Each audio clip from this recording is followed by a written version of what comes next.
Welcome back. I am Pemberton, and this is Book 2, Part 4, the close of the book. Moses and his brother Aaron stand before Pharaoh with a demand from God, and a king who will not listen. What follows is the great contest: the river turned to blood, the frogs and the lice and the swarms, the murrain and the boils, the hail and the locusts, the darkness that can be felt, and at last the terrible midnight of the firstborn. We will keep the night of the Passover, watch a whole nation walk out of Egypt by the hundreds of thousands, laden with the spoils of their masters, and follow them to the edge of the sea with Pharaoh's chariots thundering behind. And there the waters will stand up like walls, and then come down. Let us finish Book 2. When Moses understood that the Pharaoh in whose reign he had fled away was dead, he asked Rachel for permission to go to Egypt for the benefit of his own people. He took with him Zipporah, the daughter of Rachel, whom he had married, and the children he had by her, Gersom and Eliezer, and hurried into Egypt. The first of those names, Gersom, means in the Hebrew language that he was in a strange land, and Eliezer means that by the assistance of the God of his fathers, he had escaped from the Egyptians. When they came near the borders, Aaron his brother, by God's command, met him. Moses told Aaron what had happened to him at the mountain, and what commands God had given him. As they went forward, the chief men among the Hebrews, having learned that they were coming, met them. Moses told them the signs he had seen, and when they could not believe them, he made them see the signs themselves. So they took courage from these surprising and unexpected sights and hoped for their complete deliverance, now believing that God cared for their preservation. Since Moses found that the Hebrews would obey whatever he directed, as they promised to do, and that they loved liberty, he came to the king, who had only recently received the government. Moses told him how much he had done for the good of the Egyptians when they had been despised by the Ethiopians, and their country had been laid waste by them. He reminded him how he had commanded their forces, and had labored for them, as if they had been his own people. He informed him of the danger he had faced during that expedition, without receiving the proper returns he deserved. He also explained clearly what had happened to him at Mount Sinai, what God had said to him, and the signs done by God to assure him of the authority of the commands he had given him. Moses also urged Pharaoh not to disbelieve what he told him, and not to oppose the will of God. But when the king mocked Moses, Moses made him see in earnest the signs that had been done at Mount Sinai. The king became very angry with him and called him a wicked man, one who had formerly run away from his Egyptian slavery and had now come back with deceitful tricks, wonders, and magical arts to astonish him. After saying this, he commanded the priests to show him the same wonderful sights, because he knew that the Egyptians were skillful in this kind of learning. Moses, he said, was not the only person who knew such things and pretended they were divine. He also told Moses that when he brought such wonders before him, he would be believed only by the unlearned. When the priests threw down their rods, they became serpents. O king, I do not myself despise the wisdom of the Egyptians. But I say that what I do is as much superior to what these men do by magical arts and tricks as divine power exceeds human power. I will demonstrate that what I do is not done by craft, or by counterfeiting something that is not truly real, but that these things appear by the providence and power of God. After saying this, Moses cast his rod down on the ground and commanded it to turn into a serpent. It obeyed him, went all around, and devoured the rods of the Egyptians, which seemed to be dragons, until it had consumed them all. Then it returned to its own form, and Moses took it back into his hand. Yet the king was no more moved after this was done than he had been before. Being very angry, he said Moses would gain nothing by his cunning and shrewdness against the Egyptians. He commanded the chief taskmaster over the Hebrews to give them no relief from their labors, but to force them to submit to greater oppressions than before. Although he had previously allowed them chaff for making bricks, he would no longer allow it. Instead, he made them work hard at brick making during the day and gather chaff at night. When their labor was doubled in this way, the Hebrews blamed Moses, because their labor and misery had become more severe on his account. But Moses did not let his courage sink because of the king's threats, nor did he lessen his zeal because of the Hebrews' complaints. He steadied himself, set his soul firmly against both, and used his utmost diligence to obtain liberty for his countrymen. So he went to the king and tried to persuade him to let the Hebrews go to Mount Sinai and sacrifice there to God, because God had commanded them to do so. He also urged Pharaoh not to work against the designs of God, but to value God's favor above all things and permit them to depart. Otherwise, before Pharaoh was aware, he might place an obstacle in the way of the divine commands and so bring upon himself the punishments that anyone who works against the divine commands is likely to suffer. The severest afflictions arise from every object against those who provoke the divine wrath, for such people have neither the earth nor the air as friends, nor are the fruits of the womb according to nature, but everything becomes unfriendly and hostile to them. Moses said further that the Egyptians would learn this by sad experience, and that besides this, the Hebrew people would go out of their country without their consent. When the king despised Moses' words and paid no attention to them, grievous plagues seized the Egyptians. I will describe each one, both because no such plagues had ever happened to any other nation as the Egyptians now suffered, and because I want to show that Moses failed in nothing he foretold to them. It is also for the good of mankind, so that people may learn this warning, not to do anything that displeases God, lest he be provoked to wrath and avenge their iniquities upon them. At God's command, the Egyptian river ran with bloody water, so that it could not be drunk, nor did they have any other spring of water. The water was not only the color of blood, but brought great pains and bitter torment on those who dared to drink it. Such was the river to the Egyptians. But to the Hebrews it was sweet and fit for drinking, and in no way different from what it naturally used to be. Since the king did not know what to do in these astonishing circumstances, and feared for the Egyptians, he gave the Hebrews permission to go away. But when the plague ceased, he changed his mind again, and would not allow them to go. When God saw that Pharaoh was ungrateful, and would not grow wiser after this calamity ceased, he sent another plague upon the Egyptians. An innumerable multitude of frogs consumed the fruit of the ground. The river was also full of them, so that those who drew water had it spoiled by the blood of these animals as they died, and were destroyed in the water. The country was full of filthy slime as the frogs were born, and as they died. They also spoiled the vessels used in houses, were found among what the people ate and drank, and came in great numbers upon their beds. An offensive smell and stink arose from them, both as they were born and as they died there. When the Egyptians were oppressed by these miseries, the king ordered Moses to take the Hebrews with him and leave. At this, the whole multitude of frogs vanished, and both the land and the river returned to their former condition. But as soon as Pharaoh saw the land freed from this plague, he forgot its cause, and kept the Hebrews. As though he wished to test the nature of more such judgments, he still would not allow Moses and his people to depart, having granted that liberty out of fear rather than from any sound judgment. Accordingly, God punished his falseness with another plague added to the former ones. From the bodies of the Egyptians there arose an innumerable quantity of lice, by which, wicked as they were, they miserably perished, since they were unable to destroy this vermin either by washing or by ointments. At this terrible judgment the king of Egypt was thrown into disorder, reasoning himself into fear that his people might be destroyed, and that this manner of death was also disgraceful. So he was forced in part to recover from his wicked temper and come to a sounder mind, and he gave permission for the Hebrews themselves to depart. But when the plague ceased, he thought it proper to require that they leave their children and wives behind as pledges of their return. By this he provoked God to be more violently angry with him, as though he thought he could deceive God's providence, and as though it were Moses alone, and not God, who punished the Egyptians for the sake of the Hebrews. God then filled the country with various kinds of pestilential creatures, each with its own properties, such as had never before come within human sight. By these creatures the men themselves perished, and the land was left without husbandmen to cultivate it. If anything escaped destruction from them, it was killed by a distemper that also came upon the men. But when Pharaoh still did not yield to the will of God, and while he allowed the husbands to take their wives with them, still insisted that the children be left behind, God immediately resolved to punish his wickedness with several kinds of calamities, worse than the previous ones, though those had already afflicted them so generally. Their bodies broke out with terrible boils and blains, while they were already being consumed inwardly, and a great part of the Egyptians perished in this way. When this plague did not bring the king to reason, hail was sent down from heaven. It was such hail as the climate of Egypt had never suffered before. Nor was it like the hail that falls in other climates in winter, but larger than what falls in the middle of spring among those who live in the northern and northwestern regions. This hail broke down their boughs loaded with fruit. After this, a tribe of locusts consumed the seed that had not been harmed by the hail, so that all the Egyptians' hopes for the future fruits of the ground were entirely lost. One would think the calamities already mentioned would have been enough to make wise a man who was merely foolish and not wicked, and to make him understand what was to his advantage. But Pharaoh, led not so much by folly as by wickedness, still contended with God even when he saw the cause of his miseries, and wilfully abandoned the cause of virtue. So he told Moses to take the Hebrews away with their wives and children, but to leave their cattle behind, since the Egyptians' own cattle had been destroyed. Moses answered that what Pharaoh desired was unjust, since the Hebrews were required to offer sacrifices to God from those cattle. As time was prolonged on this account, a thick darkness spread over the Egyptians without the least light. Their sight was obstructed, and their breathing was hindered by the thickness of the air, so that they died miserably and in terror, fearing they would be swallowed up by the dark cloud. After the darkness had lasted 3 days and as many nights, and then was dispersed, Pharaoh still did not repent and let the Hebrews go. Moses came to him and asked how long he would be disobedient to God's command, since God ordered him to let the Hebrews go, and there was no other way to be freed from the calamities they were under unless he did so. But the king, angry at what he said, threatened to cut off his head if he came any more to trouble him about these matters. Moses then said he would speak to him no more about them, for Pharaoh himself, together with the principal men among the Egyptians, would desire the Hebrews to go away. After saying this, Moses went his way. When God had signified that by one more plague he would compel the Egyptians to let the Hebrews go, he commanded Moses to tell the people to have a sacrifice ready, and to prepare themselves on the 10th day of the month Xanthicus for the 14th.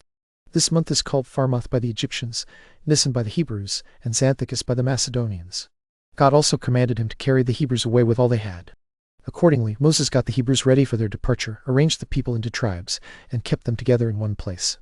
When the 14th day came and all were ready to depart, They offered the sacrifice and purified their houses with the blood, using bunches of hyssop for that purpose.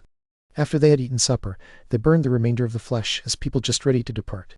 For this reason we still offer the sacrifice in the same way to this day, and call the festival Pascha, which means the feast of the Passover, because on that day God passed over us and sent the plague upon the Egyptians. That night the destruction of the firstborn came upon the Egyptians, so that many Egyptians who lived near the king's palace persuaded Pharaoh to let the Hebrews go.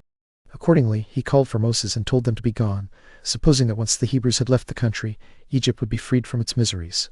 The Egyptians also honored the Hebrews with gifts, some in order to get them to depart quickly, and others because of their neighborhood and the friendship they had with them. So the Hebrews went out of Egypt, while the Egyptians wept and repented that they had treated them so harshly. They began their journey by way of Letopolis, a place that was deserted at that time, but where Babylon was built afterward, when Cambyses laid Egypt waste. Since they went away hastily, on the third day they came to a place called Beelzephan on the Red Sea. Because the land was a desert, and they had no food from it, they ate loaves made from flour that had only been warmed by a gentle heat. They used this food for 30 days, for what they had brought with them from Egypt would not last any longer.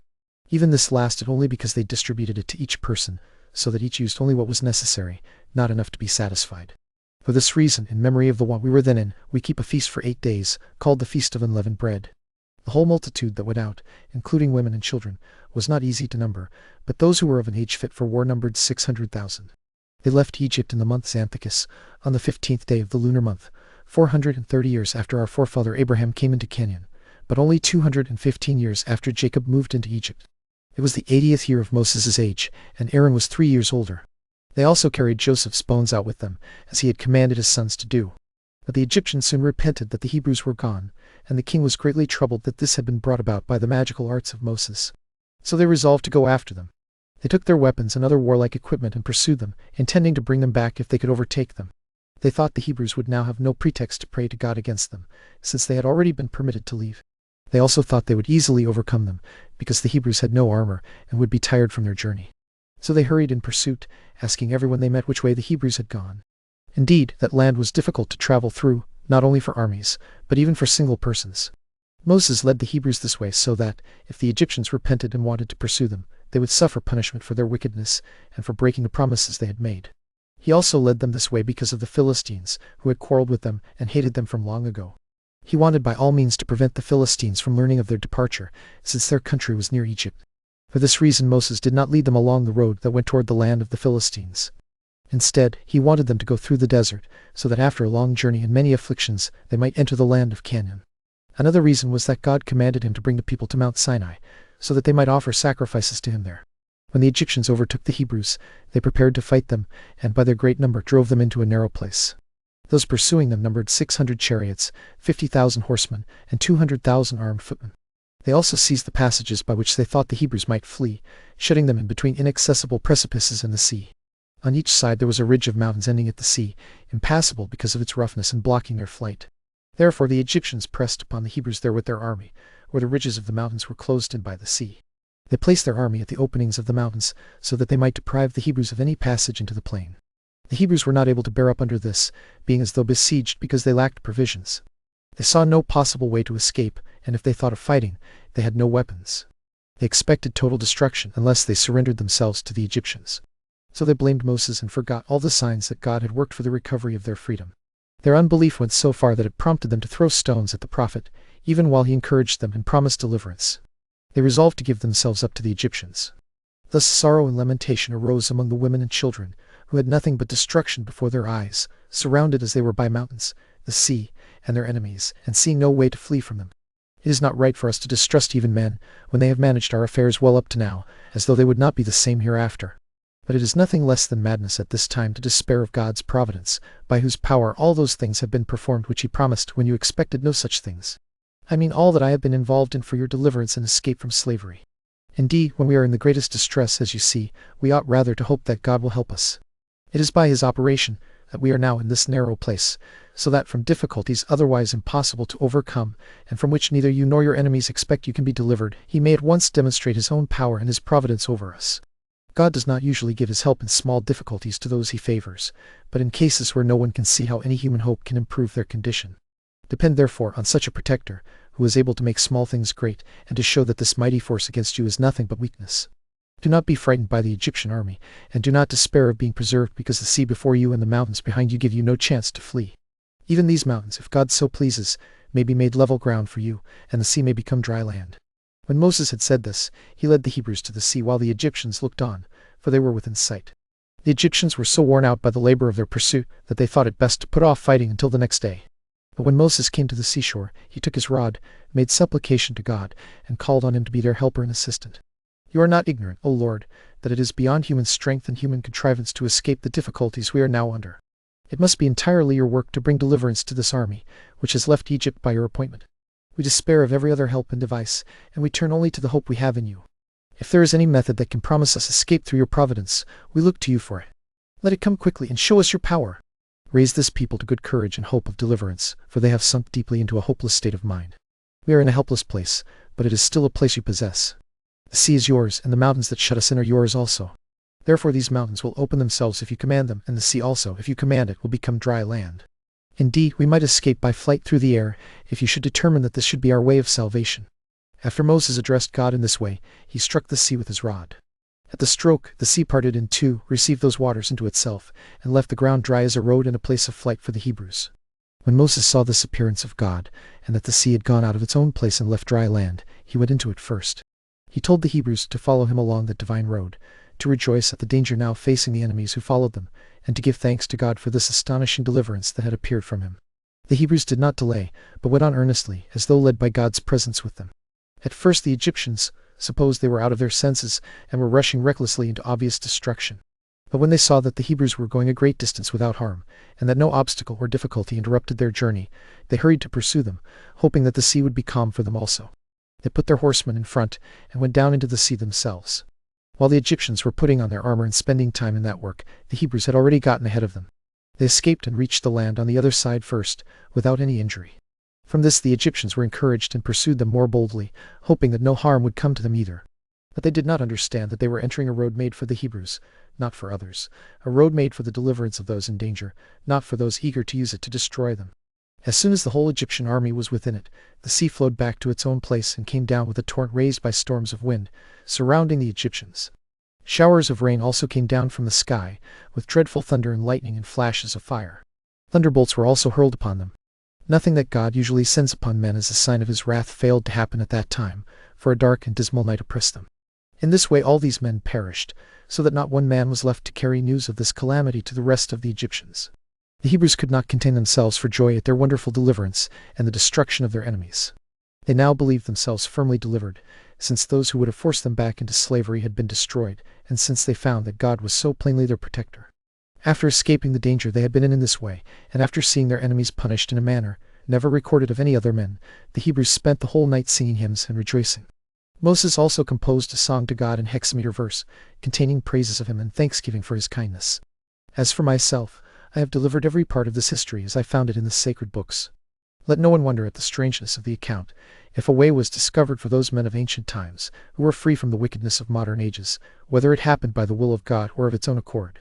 For the sake of those who accompanied Alexander, king of Macedonia, who lived only a comparatively short time ago, the Pamphylian Sea withdrew and gave them passage through itself when they had no other way to go, I mean when it was God's will to destroy the monarchy of the Persians. This is confessed to be true by all who have written about the actions of Alexander. But as to these events, let everyone decide as he pleases. On the next day Moses gathered together the weapons of the Egyptians, which had been brought to the camp of the Hebrews by the current of the sea and by the force of the winds resisting it. He concluded that this also had happened by divine providence, so that the Hebrews would not be without weapons. When he had ordered them to arm themselves with these weapons, he led them to Mount Sinai, in order to offer sacrifice to God, and to present offerings for the salvation of the multitude, as he had been commanded beforehand to do. And the book 2 ends, on the far shore of the sea, with the chariots of Egypt sunk beneath the waves, and the freed people gathering the very weapons of their drowned masters as they turn at last toward Mount Sinai. They are out of the house of bondage, but they are not yet a nation under law, and the wilderness is wide. That is where book 3 begins, with the giving of the law on the mountain. Thank you for sitting with the whole of book 2, from the dreams of a boy in Canaan to the sun on the shore of the sea. Mind the footnotes, and beware the folly.